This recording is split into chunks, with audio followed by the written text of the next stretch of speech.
Warm infestation यानी कि पेट में कीड़े होना, ये एक ऐसी दिक्कत है जो कि कंसर्निंग है, बट लोग इसे निगलेक्ट कर देते हैं। अगर आपके बच्चों के पेट में कीड़े हैं या फिर किसी भी जो है के पेट में कीड़े हैं की कंडीशन है, इंटेस्टाइन में जनरली देखा जाता है वॉर्म्स की कंडीशन, तो ये आपके लिए हार्मफुल हो सकती है। बिकॉज अगर लॉन्ग स्टैंडिंग आपको वॉर्म्स की कंडीशन होती है, छोटे बच्चों में ये ज़्यादा देखी जाती है, अगर 2 साल से 10 साल के बच्चे जो एज है उसके बीच में देखी जाती है, और प्रेगनेंसी में या फिर आफ्टर द प्रेगनेंसी वुमेंस में ज़्यादा देखी जाती है।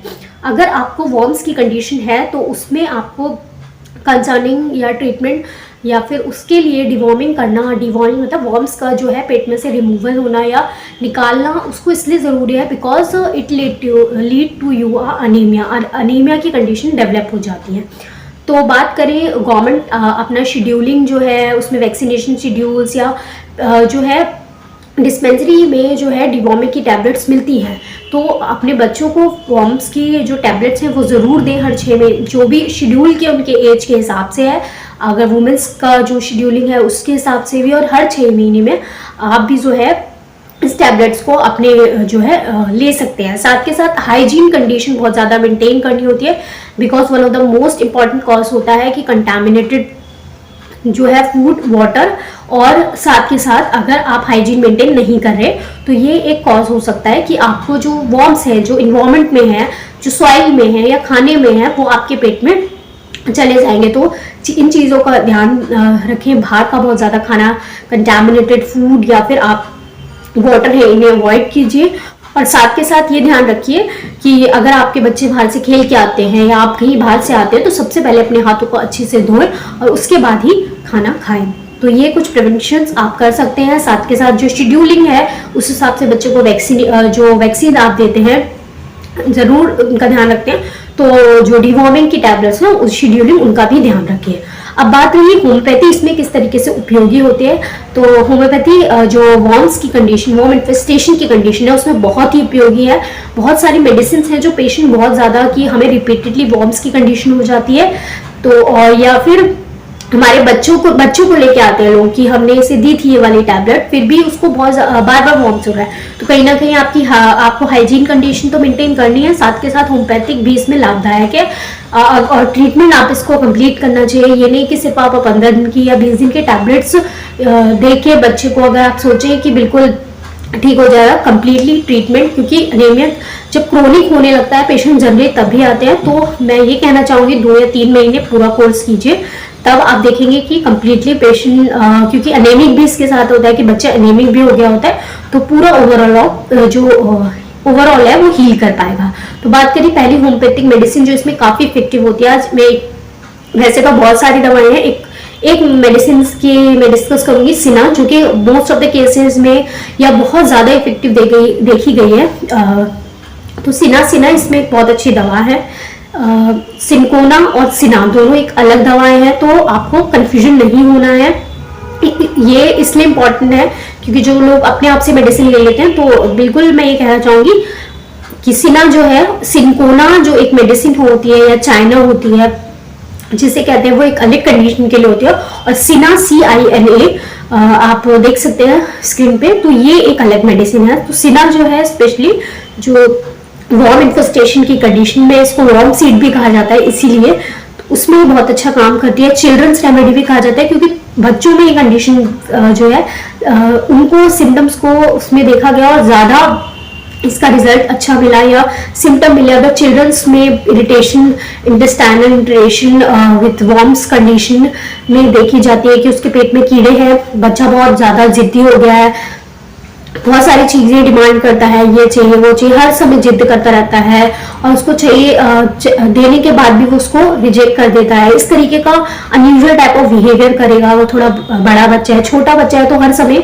वो जो है चिड़चिड़ा रहेगा, रोता रहेगा, इस तरीके से कंडीशन होगी। सडन वो एकदम से रोने लगेगा, कुछ खाने के बाद रोने लगेगा, या फिर कुछ खाता है उसको उल्टी हो जाती है, दांतों को बहुत ज्यादा किड़किड़ाता है, और दांतों को किड़किड़ाने के साथ साथ उसकी जो मुट्ठी है उनको बीचेगा, इस तरीके की कंडीशन उसमें देखी जाती है बहुत ज्यादा।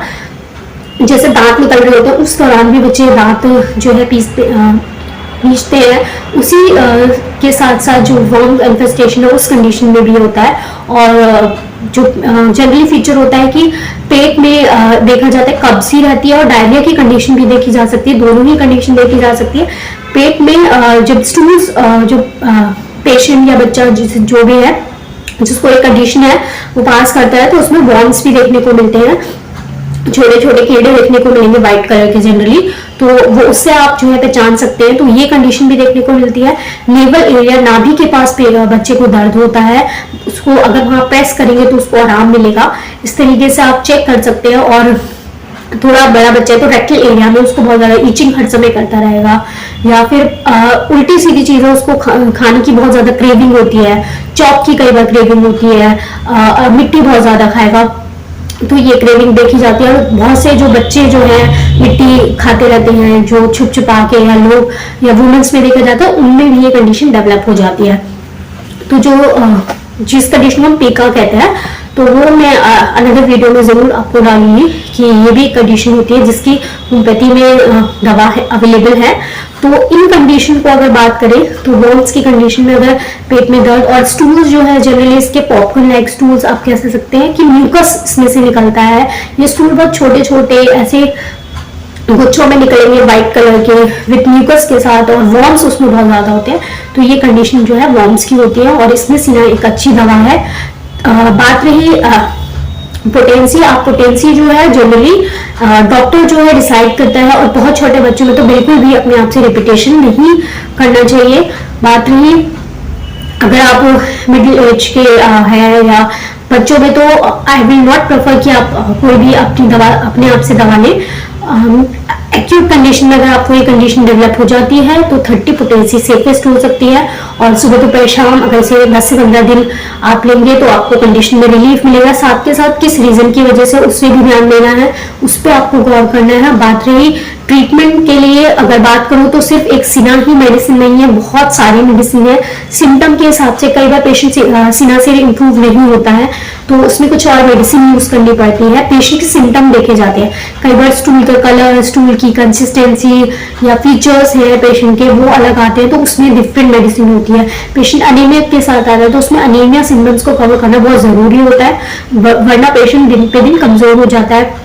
तो उसके तहत मेडिसिन चूज करनी होती है, जैसे एब्रोटेनियम देखी गई, एसिड फॉस देखी गई, ये और कैलकेरिया फॉस या बायोकेमिक जो टिश्यू रेमेडी पेशेंट को दी गई तो उसमें इंप्रूवमेंट देखने को मिला। तो एक डॉक्टर ओवरऑल आपके केस के हिसाब से मेडिसिन आपको देता है। तो आप किसी भी रिगार्डिंग जो है अगर आपको वॉर्म इन्फेस्टेशन जैसी कंडीशन है तो बात करें तो होम्योपैथी में इसका इलाज है। 2-3 महीने में ही आपको बहुत ही अच्छी तरीके से, अगर रिपीटेडली आपको वॉर्म इन्फेस्टेशन की दिक्कत रहती है तो उसमें भी ये आपको रिमूव मतलब रिकवरी देता है। बहुत ज़्यादा रिपीटेडली आपको दिक्कत नहीं रहेगी और कंप्लीटली क्योर होगा। तो ऐसे ही होम्योपैथी से हमसे जुड़े रहें और चैनल को सब्सक्राइब करें। Stay safe, stay healthy.